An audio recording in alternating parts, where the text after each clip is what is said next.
Hello everyone, welcome to Proper Health. Today I would like to talk about oils and fats, mostly because they are ingredients in much of what we eat.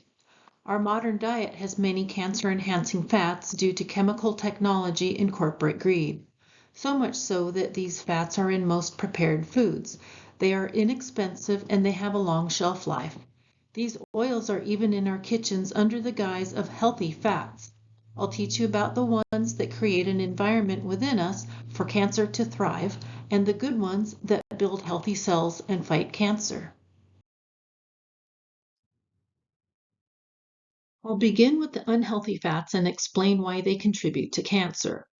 Unhealthy vegetable oils begin with the processing. Corn, soy, cottonseed, and rapeseed are used to make these oils. It is quite difficult to extract oil from seeds, nuts, and grains, so a harsh chemical such as hexane is used to pull oil from the seeds, nuts, and grains. The degumming step lengthens the shelf life. The alkali process neutralizes fatty acids. Although the fatty acids are beneficial to us, they can go rancid, so they are neutralized. Soap may occur from this step, so extreme heat is used to remove the soap. Now the oil is a gray sludge, so the oil is bleached using sulfuric acid. Dewaxing makes the oil a clear liquid by removing wax and the remaining soap. Now the oil is void of flavor, color, and nutrients, but now it has a foul odor, so it must be deodorized. This process further damages the oil. Because of the extremely high temperatures, trans fats develop in this step as well as 3-MCPD, which is a compound believed to be carcinogenic in humans. It has been proven to be cancer-causing in lab animals. Now there's a finished product. If they wish to solidify the oil so it's spreadable, they continue the process by forcing hydrogen into the oil. It can be partially hydrogenated or fully hydrogenated. The partial one, such as margarine, is less stable and is more harmful to our health. The FDA has banned adding partially hydrogenated oils to packaged food in 2020. However, food manufacturers now use fully hydrogenated fats, such as Crisco. The oil refining process is the same process that is used in petroleum processing. Here are a few products that contain refined oils. Microwave popcorn is one of the worst. Not only does it have refined oils, but the bag is also coated with plastic so that it won't leak oil. When the popcorn is heated in the microwave, the toxins in the plastic leach out from the bag and into the popcorn. There is also non-dairy creamer, boxed dinners, cake frosting, salad dressings, and baked goods. Also, chips and most packaged snacks contain refined oil. Vegetable shortening is used in most baked goods. It was introduced in the early 1900s as an alternative to lard. Cotton seeds were a waste product of the cotton industry and not really considered a vegetable or even edible. The first intention was to make soap, but then a process was developed to turn seeds into a consumable product. In later years, palm oil and rapeseed oil were blended to make vegetable shortenings. Years ago, when I was a commercial baker and a cake decorator, we only used shortening for cake frosting. It was inexpensive and pure white, which was desirable so we could turn it into any color of the rainbow.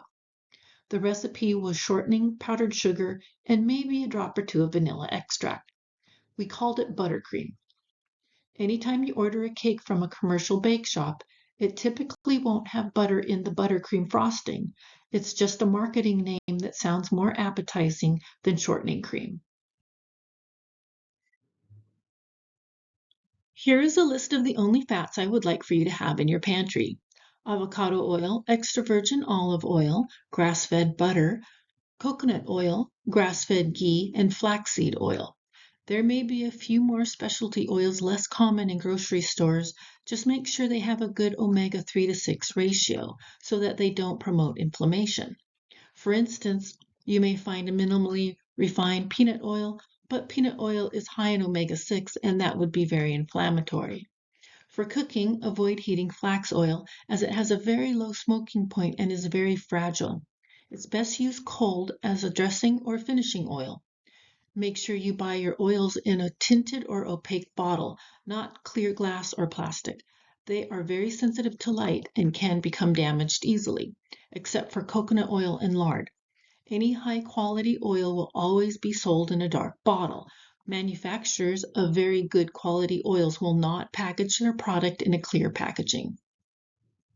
As with light, some of these oils are sensitive to heat. When cooking with olive oil, only use very low temperatures. That goes for most unrefined oils. They are typically fragile. If I want to cook something that requires a little more heat, then I'll use avocado oil or butter. They have higher smoking points than olive oil. Or I'll melt a little butter with olive oil, and that increases the smoking point a little. Once an oil is heated above its smoking point, it begins to break down and form carcinogenic compounds, even with healthy fats. If you absolutely have to deep fry something, at least use lard. It's a natural source of fat and is minimally refined. However, there will still be trans fats from the high heat. There was a study published in 2020 that focused on Han Chinese women with lung cancer. Most Han Chinese women are non-smokers. However, Han Chinese women do most of the cooking. The study investigated the cooking habits and exposure of cooking oil fumes. The study considered cooking time in years and ventilation. They found evidence that cooking methods and use of cooking oils are associated with lung cancer. The use of ventilation reduced the risk of cancer.